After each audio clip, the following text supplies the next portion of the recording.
Hello students, in this video we are going to do the introduction and the properties of integers which is the first chapter from your textbook. Okay, so the first chapter is integers. So let us begin. Before learning about integers or in your lower classes, you have already learnt about natural numbers.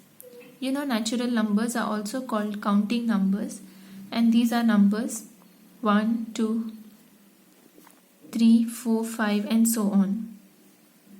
Then you learnt what are whole numbers. Whole numbers are extension of natural numbers. So when you add one extra number 0 to the set of natural numbers, you get whole numbers. So whole numbers will start from 0, 1, 2, 3, 4, 5 and so on. Now if to this collection of whole numbers, if you add negative numbers, then what you get is a set of new numbers called integers. So what are integers? Integers include whole numbers with negative numbers. Okay, so you have whole numbers here from 0, 1, 2, 3.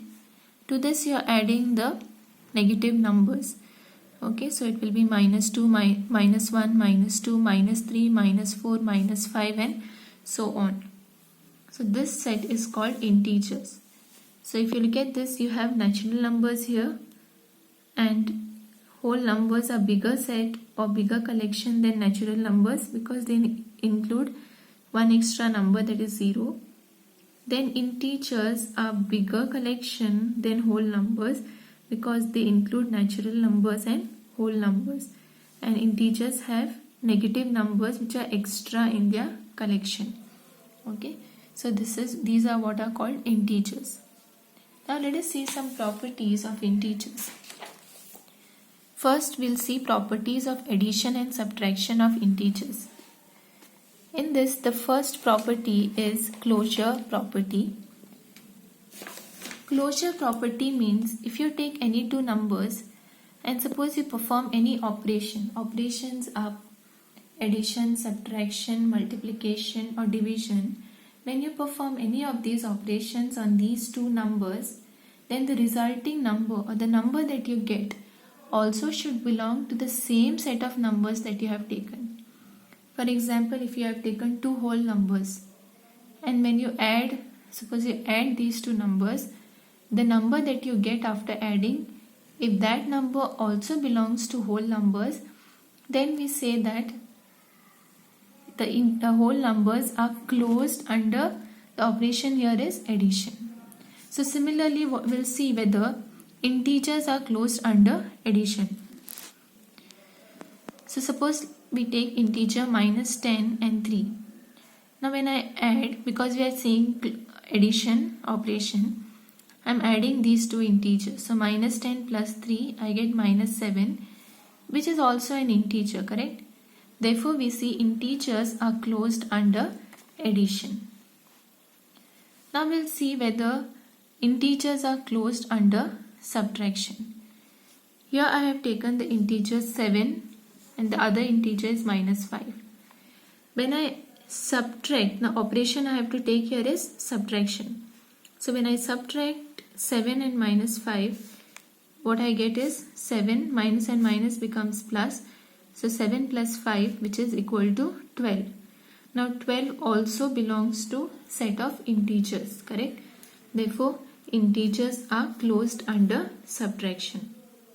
So in general, if I want to say, if you have two integers, say a and b, okay, then you see that a plus b and a minus b is also an integer, correct?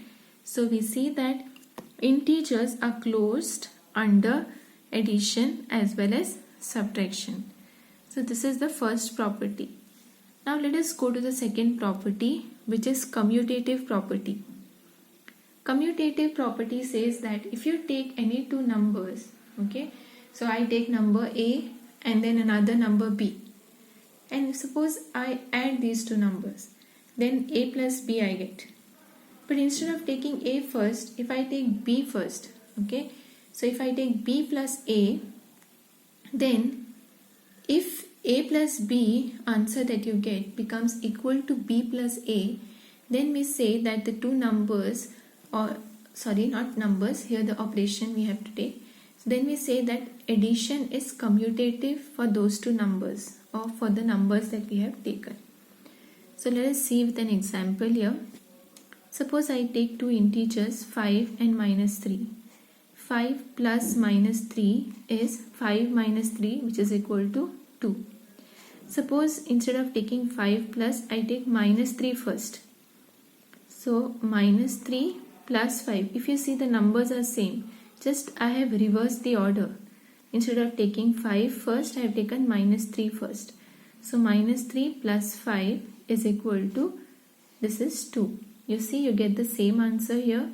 So in general, if I say a plus b is equal to b plus a. So the order of numbers in which you take them is not important. Okay.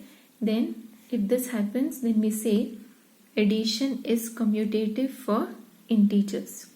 Okay. So the second property, you see that integers are commutative under the operation of addition. Now we will see whether integers are commutative under the operation of subtraction. So here I have taken the integer minus 5 and 3. So when I subtract these two integers, it is minus 5 minus 3. This is equal to, this is minus 5 minus 3, which is equal to minus 8. Now suppose instead of taking minus 5 first, I take 3 first. Then I get 3 minus minus 5 is equal to, this is minus minus becomes plus. So 3 plus 5 is equal to 8. If you see here, minus 5 minus 3 is minus 8. 3 minus minus 5 is 8. So if you change the order of the numbers here, you don't get the values same. Okay. So you have seen minus 5 minus 3 is not equal to 3 minus minus 5. So in general, if you have a minus b, then a and b as two integers, then a minus b is not equal to b minus a. Okay. So if you change the numbers under the operation of subtraction, you don't get the same value. So what can we conclude from this? We can say subtraction is not commutative for integers, or integers are not commutative under the operation of subtraction. So for closure, we saw addition as well as subtraction. For both these operations, you get closure properties holds true, or integers are closed under addition as well as subtraction. But when you come to commutative property, you have seen integers are closed under addition, but they are not closed under subtraction. Now we will go to the next property, that is associative property. Associative property says that if you have three integers, suppose, then a, b and c are your integers, then a plus b plus c is equal to a plus b plus c.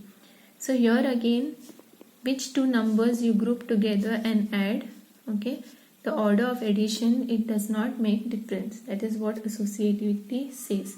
So first you add these two numbers and then you add this number to it, or first you add these two numbers and then add the next number to it. It does not make difference. That is what associative property says.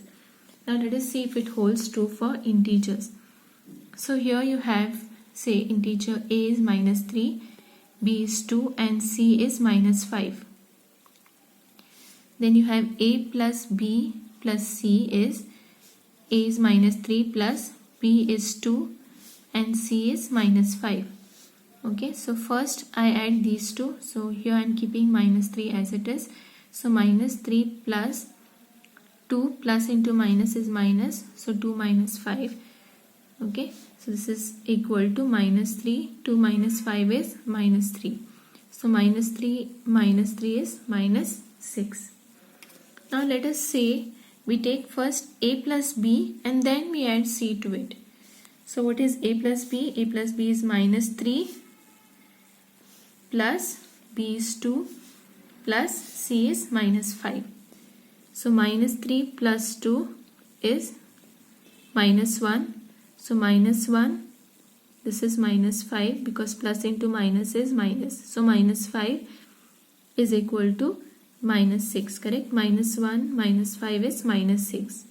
So you see here minus 6, here also you get minus 6, here also you get minus 6. Therefore you can conclude that a plus b plus c is equal to a plus b plus c. So we say that addition is associative for integers.